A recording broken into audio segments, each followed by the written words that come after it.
ஸ்ரீமதே ராமானுஜாய நமக. தினம் ஒரு திவ்ய பிரபந்தம் தொடரிலே இன்றைக்கு 1766வது பகுதி. திருமங்கை ஆழ்வார் அருளிய பெரிய திருமொழியை அனுபவித்து வருகிறோம். அதிலே 9ஆம் பத்தின் 5ஆம் திருமொழி, திருக்குறுங்குடி திவ்ய தேசத்தை மங்களாசாசனம் செய்யக்கூடிய 5ஆம் திருமொழி, அதன் 8வது பாசுரத்தை இன்று நாம் அனுபவிக்க இருக்கிறோம். பிரியேன் என்று சொல்லி பின்பிரிந்து மீண்டும் வாராமல் இருந்தால் அவனுக்கே உன் மீது காதல் இல்லை என்பது பெறப்படவில்லையா? பரகால நாயகியை பார்த்து தமர் சொல்கிறார்கள், சுற்றத்தார் சொல்கிறார்கள், அல்லது தோழிமார் சொல்கிறார்கள், பிரியேன் என்று சொல்லி பிரிந்து விட்டான், மீண்டும் வரவில்லை. அப்படி இருக்கும்போது அவனுக்கு உன் மீது காதல் இல்லை என்பது பெறப்படவில்லையா? அவனுக்கே உன் மீது விருப்பம் வரும் வரையில் பொறுத்திருக்க வேண்டும், காத்திருக்க வேண்டும். அது இல்லாவிட்டால் அங்கு போனாலும் பயனில்லை என்று அவர்கள் கூறியதற்கு இந்த பாடலில் விடையளிக்கிறாள் தலைவி. பெருமானுடைய திருவுள்ள கருத்தை அறிந்து என்னை அங்கே உய்த்திடுவீர் என்று கூறுகிறாள். கேவலம் அன்று கடலின் ஓசை, கேவலம் அன்று கடலின் ஓசை கேண்மின்கள் ஆயன் கை ஆம்பல் வந்து என் ஆவியளவும் அணைந்து நிற்கும். ஆயன் கை ஆம்பல் வந்து என் ஆவியளவும் அணைந்து நிற்கும். அன்றியும் 5 கணை தெரிந்திட்டு ஏவலம் காட்டி இவன் ஒருவன் இப்படியே புகுந்து எய்திடாமுன் கோவலர் கூத்தன் குறிப்பு அறிந்து குறுங்குடிக்கே என்னை உய்த்திடுமின். கோவலன் கூத்தன் குறிப்பு அறிந்து குறுங்குடிக்கே என்னை உய்த்திடுமின் என்கிறாள் பரகால நாயகி. ஆம்பல் என்றால் இலைக்குழல். அந்த குழலை வைத்து ஊதுகிறான். இலையை சுருட்டி ஊதுவார்கள் அல்லவா, அதுதான் ஆயன் கை ஆம்பல் வந்து ஆயன் கையில் அவனிடையே ஊதுவது அந்த குழல். ஏவலம் என்றால் எய்வதில் வலம் வல்லமை வாய்ந்தவன், அம்பு எய்தவில் வல்லமை வாய்ந்தவன் ஏவலம். கூத்தன் வியக்கத்தக்க செயல்களை செய்பவன், மாயச் செயல்களை செய்பவன். அற்புதமான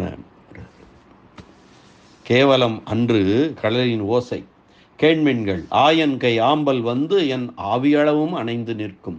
அன்றியும் 5 கணை தெரிந்திட்டு ஏவலம் காட்டி இவன் ஒருவன் இப்படியே புகுந்து எய்திடாமுன் கோவலர் கூத்தன் குறிப்பறிந்து குறுங்குடிக்கே என்னை உய்த்திடுமின். பதவுரை பார்க்கலாம். கடலின் ஓசை கேவலம் அன்று. கடல் ஒலி சாதாரணமானதல்ல. கடலின் ஓசை கேவலம் அன்று. ஆயன் கை ஆம்பல் வந்து என் ஆவியளவும் அணைந்து நிற்கும். கண்ணனுடைய திருக்கையில் இருக்கக்கூடிய அந்த குழல் இருக்கிறதல்லவா, குழல் ஓசை, அது இங்கே வந்து என் உயிரையும் முடிக்க நெருங்கி ஒலிக்கிறது, என்னை அணைந்து நிற்கும். என் ஆவியளவும் என் உயிரை எடுப்பதும் அளவிற்கு அது நெருங்கி ஒலிக்கின்றது. கேண்மின்கள், கேளுங்கள், எல்லோரும் கேளுங்கள், எல்லீரும் கடல் ஒலியையும் குழல் ஒலியையும் செவி கொடுத்து கேளுங்கள். கடலோசை கேட்கிறதல்லவா, கடல் ஒலி சாதாரணமானதல்ல. அந்த கண்ணன் எம்பெருமானுடைய திருக்கையில் இருக்கிற குழலோசை, இரண்டையும் செவி கொடுத்து கேளுங்கள் கேண்மின்கள். அன்றியும் 5 கணை தெரிந்திட்டு ஏவலம் காட்டி இவன் ஒருவன் இப்படியே புகுந்து எய்திடாமுன். அதற்கு மேலும் ஒப்பற்ற காமன் மன்மதன் தனது 5 அம்புகளும் இவளை முடிக்கும் என்று உள்ளத்திலே கொண்டு அம்பு எய்ய வல்ல ஆற்றலை வெளிப்படுத்தி இப்படியே என்னை நோக்கி வந்து அம்புகளை எய்வதற்கு முன்னமாகவே கோவலர் கூத்தன் குறிப்பறிந்து குறுங்குடிக்கே என்னை உய்த்திடுமின். இடையர்களை தம் செயல்களாலே, மாயச் செயல்களாலே, உயர்ந்த செயல்களாலே உள்ளம் கவரும் எம்பெருமான் திருவுள்ளத்தை அறிந்து, அவனுடைய உள்ளத்தை அறிந்து கொண்டு திருக்குறுங்குடிக்கு என்னை கொண்டு செல்லுங்கள். இதில் ஒரு நுட்பமான குறிப்பு இருக்கிறது. அதை நாம் விளக்கத்தின் போது, உரையின் போது பார்க்கலாம் என்று பரகால நாயகி கூறுகிறாள். இந்த பாடலினுடைய பொருள், நேரடியான பொருள், கடல் ஓசை சாமானியமானதல்ல. கோபாலனுடைய கையிலே இருக்கக்கூடிய குழல் ஓசை வந்து என்னுடைய உயிரை முடிக்க நெருங்கி ஒலிக்கின்றது. எல்லோரும் இந்த கடல் ஒலியையும் குழல் ஒலியையும் செவிமெடுத்து கேளுங்கள்.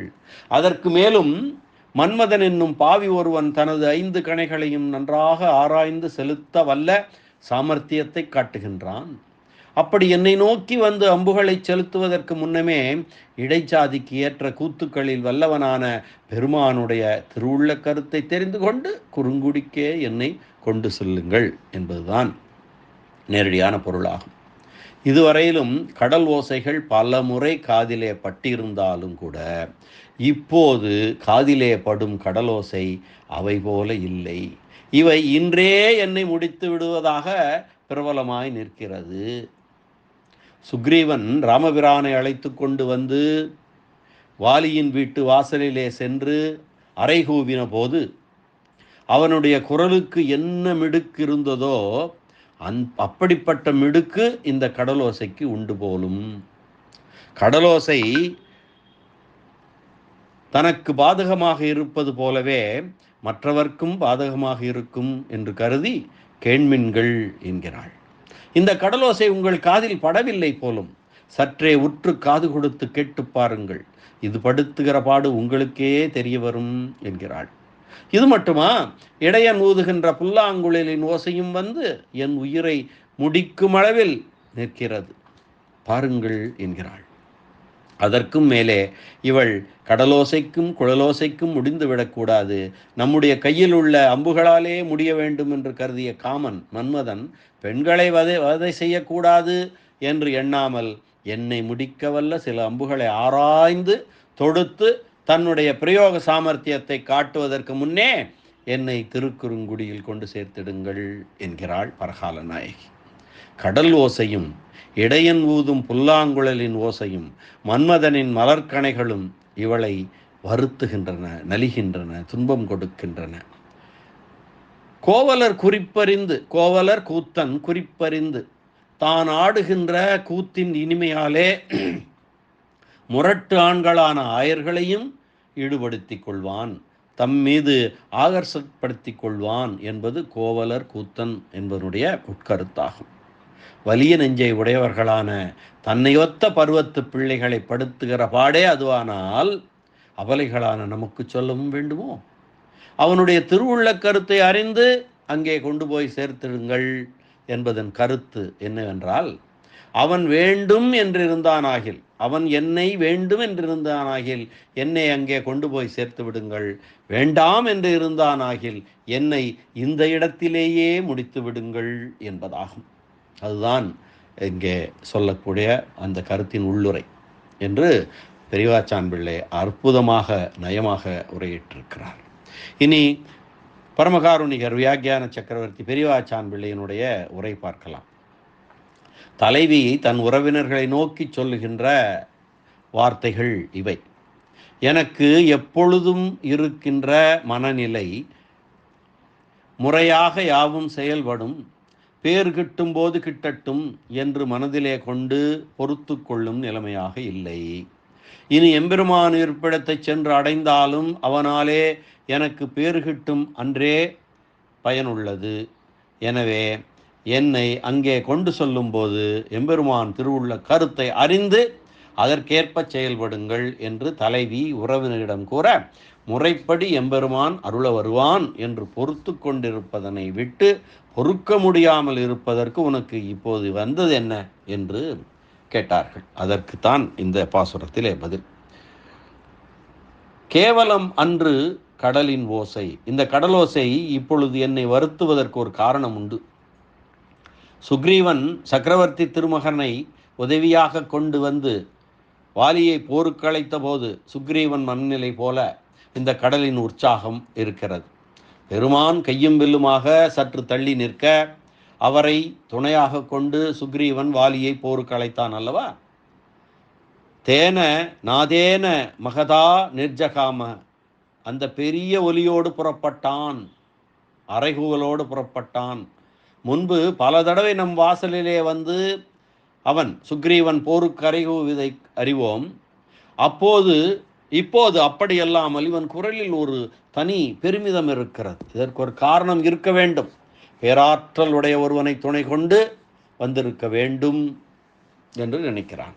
நிர்ஜகாம, முன்பு போல புறப்பட்டு எதிரி போருக்கேற்ற இலக்காக ஆகாமையால் போர்த்திணவு தீர கைகளை தரையில் மோதிக்கொண்டும் அமைதியுற்றுமை போல ஆகாமல் இப்பொழுது இவன் காரணமாக வந்தவனும் நமக்கு போரிடுவதற்கு தக்க இலக்காக அமைந்துள்ளனரா என்பதை பார்ப்போம் என்று கூறி புறப்பட்டான் வாலி. அதற்கு ஒரு காரணம் உண்டு என்று அறிந்தவனாகில் பின் ஏன் புறப்பட்டான்?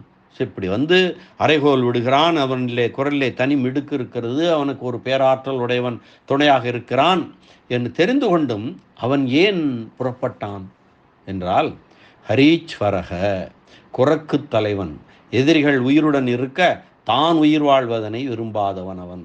எதிரி உயிருடன் இருக்கக்கூடாது என்று நினைப்பவன் அவன். கடலோசை மாத்திரம் என்னை துன்புறுத்தவில்லை, இன்னும் என்னை துன்புறுத்தும் பகை கூட்டத்திற்கு ஓர் எல்லையே இல்லை என்று கேவலம் என்கின்ற சொல்லுக்கு பொருளாக சொல்லலாம். அந்த பொருளுக்கு கேவலம் கடலின் ஓசை அன்று என்று சொல் அடைவை மாற்றிக்கொள்ள வேண்டும். அதாவது கொண்டு கூட்டு முறையில் கடலின் ஓசை கேவலம் அன்று என்று இருக்கிறதல்லவா, கேவலம் கடலின் ஓசை அன்று என்று மாற்றிக்கொள்ள வேண்டும். கேண்மின்கள், கேளுங்கள், பிரிவு என்பது ஒன்று உண்டு என்று அறிய மாட்டார்கள் இவர்கள். இவர்களது நெஞ்சிலே பிரிவு துயர் உண்டாயிருந்தால் அல்லவா பொருள்கள் எல்லாம் தமக்கு பகையாகும் என்பதை அறிவார்கள் என்று இருக்கும் இந்த தலைவி இதனை அறிவிக்க அவர்களை அழைத்து கேளுங்கள் என்கின்றாள். கேண்மின்கள், ஆயன் கை ஆம்பல் என் ஆவியளவும் அணைந்து நிற்கும். இடையன் கையிலே உள்ள வேங்குழலானது என் உயிர்நிலை அளவும் அணுகி நிற்கின்றது. அன்றியும் 5 கணை தெரிந்திட்டு, அதற்கு மேலே காமன், இவள் வேங்குழல் ஓசையால் உயிரை விட்டு விடக்கூடாது, என் கையிலே அம்பாலே இறக்க வேண்டும் என்று பார்த்து பெண் கொலை செய்யத்தகாது என்று எண்ணி பின்வாங்காமல் கருணையில்லாமல் உயிரை வாங்கக்கூடிய சில அம்புகளை பொறுக்கி எடுத்து, ராவணனை அழிப்பதற்காக ராமபிரான் பொறுக்கி எடுத்து அம்புகளை விட்டார் அல்லவா, அது போன்றவற்றை எடுத்து கொண்டானாம்.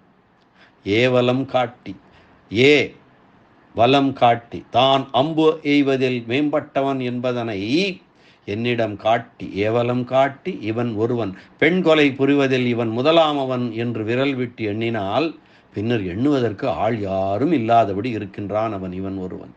இப்படியே புகுந்து எய்திடாமுன், எப்படி நோகும்படி அம்பு எய்தான் என்பதை சொற்கள் கொண்டு விளக்க முடியாது. புண்பட்ட பிளப்புகளை காட்டும், அவ்வளவுதான்.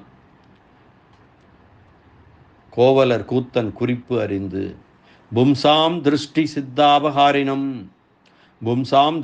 சித்தாபகாரினம், ஆடவர் கண்களையும் உள்ளங்களையும் கொள்ளை கொள்பவன் என்கின்றபடியே தன்னோடு ஒத்த பருவத்து பிள்ளைகளை அவர்கள் உள்ளத்தை கவரும் தன் செயல்களினால் அடிமையாக எழுதி கொண்டிருப்பவனாயினான். ஆயர்கள் எல்லாம் திண்மை வாய்ந்தவர்கள், மனத்தின்மை வாய்ந்தவர்கள். அப்படிப்பட்டவர்களை தன்னுடைய செயல்களாலே அடிமையாக்கி கொண்டிருப்பவன்.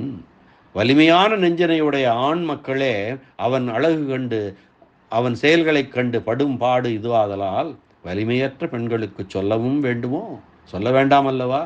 கோவலர் கூத்தன் குறிப்பு அறிந்து அவன் திருவுள்ள கருத்து அறிந்து, என்ன அவன் திருவுள்ள கருத்து அறிய வேண்டும்?